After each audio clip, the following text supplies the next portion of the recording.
Hi everyone, this is Jesi from Literary Gladiators, and today I'm going to do a quick review and discussion on the Alfred Lansing account or book, nonfiction book about the Endurance, which is Shackleton's incredible adventure and survival in the Weddell Sea in Antarctica. It took me about a week to read the book, which I think is pretty fast for my nonfiction reading. I don't think I've ever read a nonfiction book faster than a month. So I got through this one really rather quickly because I enjoyed it so much. It read very much like an exciting, thrilling fiction book, which I found also rather surprising. I know I said that one other time about Devil in the White City, which is one of my favorite books. But in comparison, this one, kept me on the edge of my seat, and I really can't say enough good things about it. I highly, highly, highly recommend it for those of you who are just interested in a really good story about survival. And just want to kind of again sit on the edge of your seat and be excited. I really felt all of the feelings that these men were having whenever something terrible happened. I kind of felt my spirit like break along with theirs. And whenever something good happened, I smiled and I felt very uplifted, like, oh my gosh, yay, they're going to survive. This is great. Or, oh no. I don't even really know how to explain it. I felt really attached to the crew members and reading about their accounts and entries from their journal that Alfred Lansing puts into the book really kind of helps you connect with these men who were real men who survived in the most impossible conditions for a very long time. So prior to this book, I've actually never heard of Shackleton. I mean, obviously they did explorations and expeditions of Antarctica, but I never really looked into it. I actually received a digital copy of this book for free. So I just kind of had it sitting in my Kindle phone for a while before I actually read it. So, yeah, I don't know. I kind of disappointed that I waited so long to read it because I've had the free copy for months now. So I do highly recommend that you guys pick it up. And, it's a very inspiring book.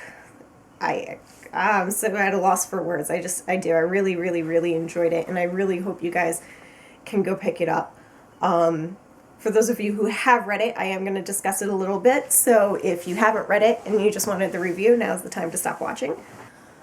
For my discussion on the book, again, I'm going to go back to how inspiring it was. I learned a lot of information, not only about Shackleton, but about the conditions of the Antarctic continent or Antarctica continent and the Weddell Sea, Elephant Island, which I really didn't know was a thing. To be honest with you, prior to this book, if you had said Elephant Island, I would have pictured an island off of Africa with a bunch of elephants on it. I'm not even going to lie. But in fact, it's probably one of the more treacherous islands on the planet, and it's amazing that people could even survive on there for as long as they did. The journey started on December 5th from South Georgia, and by January of 1915, so I'm sorry, December 5th, 1914, by January 15th, was it 15th? I don't remember. By January of 1915, they were stranded in the ice shelf of Antarctica, taking on pressure, just so much pressure from the ice moving around. And the men of the Endurance lived on the Endurance until October 27th, when the ice finally got the better of the ship and just crushed it. And I think Lansing did an excellent job starting the book as he did, because he started with the captain, Shackleton, hearing the noise saying, "Oh no, it's done. She's going. It's the middle of the night in the winter. The ice is crushing this ship. We need to get off." So they got all of the supplies they could off of the Endurance and moved it onto the barren ice of Antarctica, where they were forced to live and keep moving, in hopes of maybe finding a way to possibly get to an island that was over 100 miles away. So, again, it was just really incredible listening to the different accounts of these men and how they managed to keep their spirits. Like, of course, there were, little troubles here and there, but, nothing really too crazy that tore the men apart. Everyone, followed Shackleton. They followed him. They trusted him. There were parts where I kind of scratched my head going, oh no, what is he thinking? Maybe he shouldn't do that, but obviously, he's the captain for a reason. And he needed to see all his men through. I think one of the hardest parts to read was, since they were planning on doing a transcontinental exploration of Antarctica, they had, I believe it was 150 sled dogs with them, and all 150 of them needed to be put down throughout various parts of the book, which I found very difficult because they weren't just dogs, they were like puppies who loved their owners, and the men really loved these dogs. And it was something that they, looked forward to seeing every day, something that made them happy. So as the food rations got shorter, smaller, they started to realize that, well, if we don't kill these dogs, they're going to starve to death out here, or they're going to freeze to death. We can't take care of them, because even if they did survive, we only have 3 lifeboats. We can't fit all of them on these lifeboats, plus the men. So I do understand why they did it. It was just really heartbreaking to read about how, they happily followed their owner behind the rock where they were put down.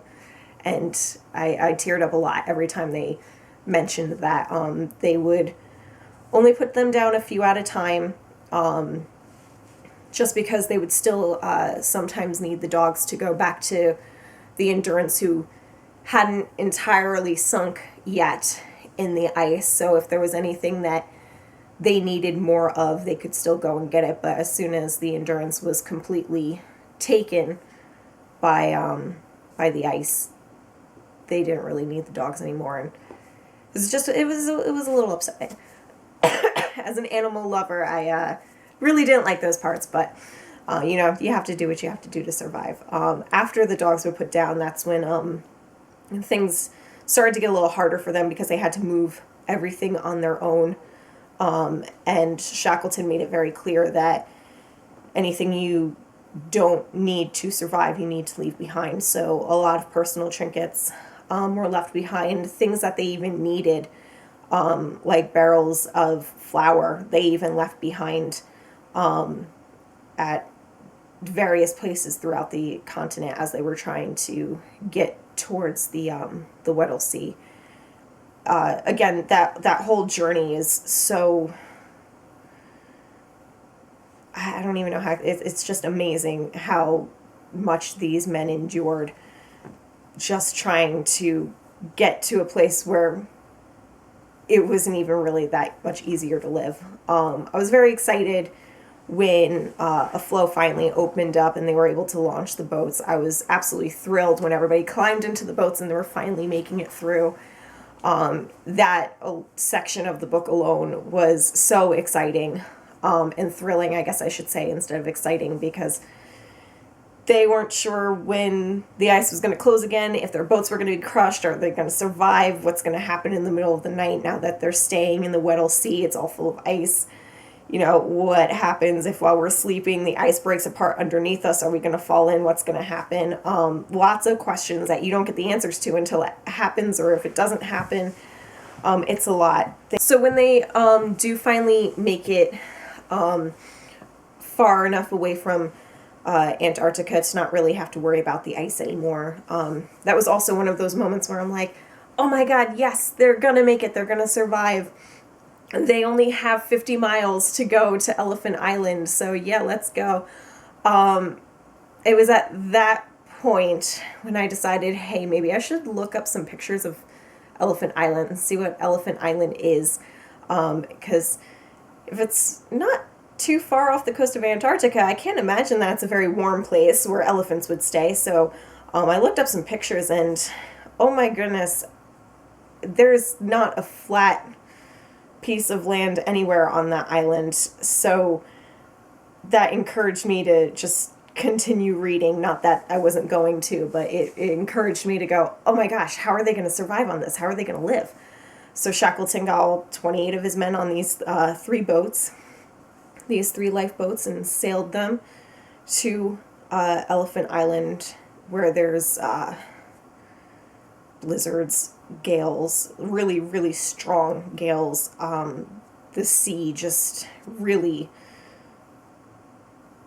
plays with them, I guess is a good way to say it. Kind of tortures them. They even get separated at one point. And 2 of the lifeboats are separated from the 3rd one, and it was kind of comical a little bit how they were separated, and each crew of the boats thought the crew of the other boat was lost.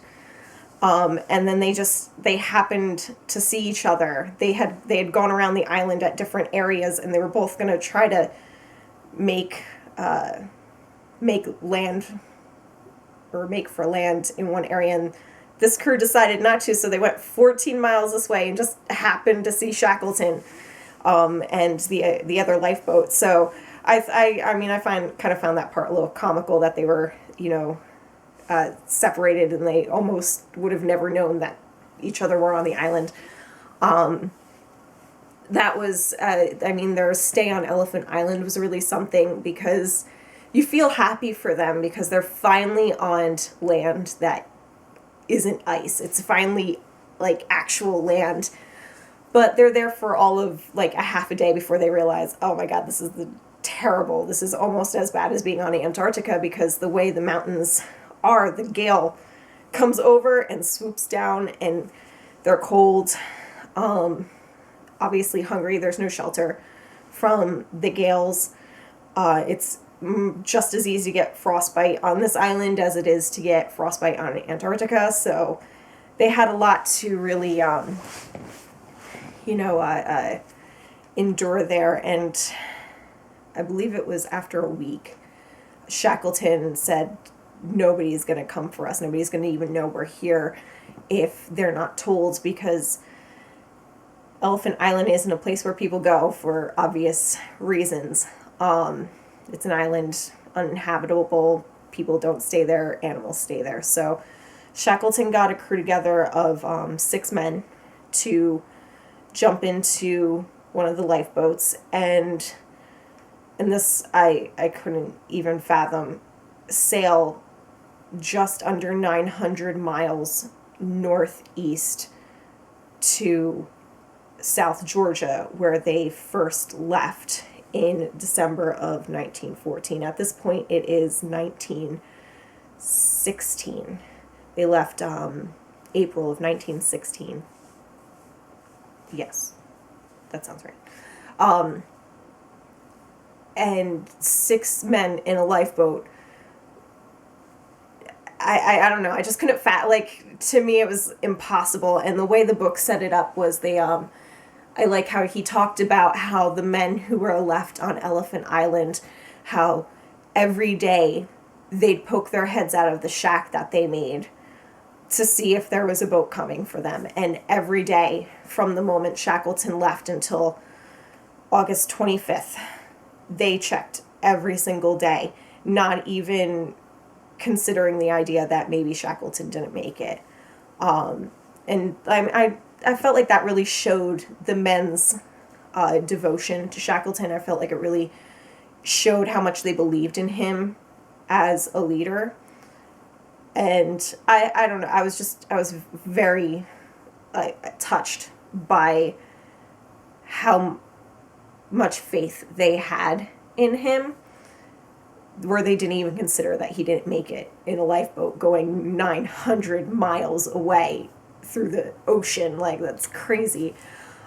Shackleton did make it. He made it to South Georgia, which was actually a cruel joke. I remember the whole last pages of reading it I was so full of anxiety and anticipation, I couldn't even believe it, because they saw South Georgia and couldn't approach it for 2 days. They were sitting there in a lifeboat, dying of thirst, a mile, maybe a mile and a half off of the land, and unable to make landfall because the reefs were blocking them. There was no way for them to get on. Sheer luck saw them over the reefs, where they made landfall on the opposite side of the island where the port was. Again, highly recommend that you look up pictures. South Georgia is also one of those islands that really you don't really inhabit. The port is really the only place where men are. Everything else is nothing but mountains and glaciers and snow. So the fact that they were even able to make landfall on the opposite side was amazing. I learned something very interesting from this book too, that only 2 groups of people in the history of the world have ever successfully crossed from one side of the island of South Georgia to the other. And the first group of men to do this was Shackleton and 2 of his men. He basically, after he and the five other men made landfall, they stayed there for, I believe it was, again, about a week to regain their strength. And Shackleton said, there's no way we're getting back in this lifeboat and going around to the port. We have to walk across. So he chose Worsley and another man that for some reason I can't remember the name, but he chose the 2 of them because they were in good strengths, and decided that it was best that the 3 of them were to attempt to cross from one side of South Georgia to the port, which was about 29 miles. So they started their journey. And again, just something incredible. They had 50 feet of rope, hardly any food with them. They didn't even have sleeping bags or tents. So they just had to hike 29 miles to get to the port. And nothing was more exciting than the very last chapter of the book, coming from one of the dock members saying that 3 men showed up on the dock and they didn't come from the sea.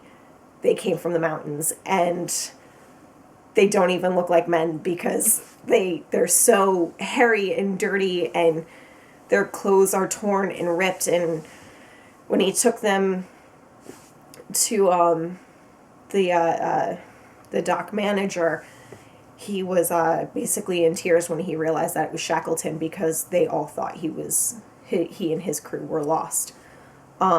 So they immediately got a boat together, went around to the opposite side of South Georgia and saved the other 3 men. However, going back to Elephant Island wasn't actually as easy, and I felt that was, again, just, it filled me with anxiety and anticipation, because here these men, even though their journals say they didn't consider that he didn't make it, they're checking every day hoping that he did. He actually made it to South Georgia and made it to the port on May 10th of 1916. So in less than a month, he made it 900 miles to South Georgia and told them his men were on Elephant Island. And this whole time until August 20th or 25th, they sat there waiting, not knowing. But they lived for 4 months on Elephant Island, all of them in one little shack. And one day they just saw a ship. And the way Lansing describes it is just so incredible, how they all jumped out of the shack so fast that it even tore down some of the walls that they had made. Men ran out of the shack without shoes on just to burn anything they could to send a smoke signal to a boat that was coming for them. And when the boat was, less than a mile off the coast, they put a lifeboat down, and the first person in that lifeboat was Shackleton. And the first thing he asked them was, "Are you all right?"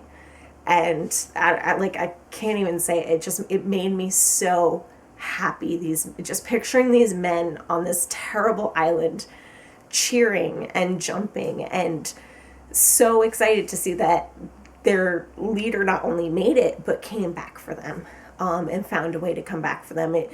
It took him 4 months, 4 months of constant appeals to get a ship of any kind that he could sail back to Elephant Island to save his men, in hopes that they would still be alive. It was an amazing book, absolutely an amazing book. I almost wish it didn't end. I mean, I'm glad it did, because obviously, their journey was so treacherous and terrible. But at the same time, it was so full of emotion and so full of, life.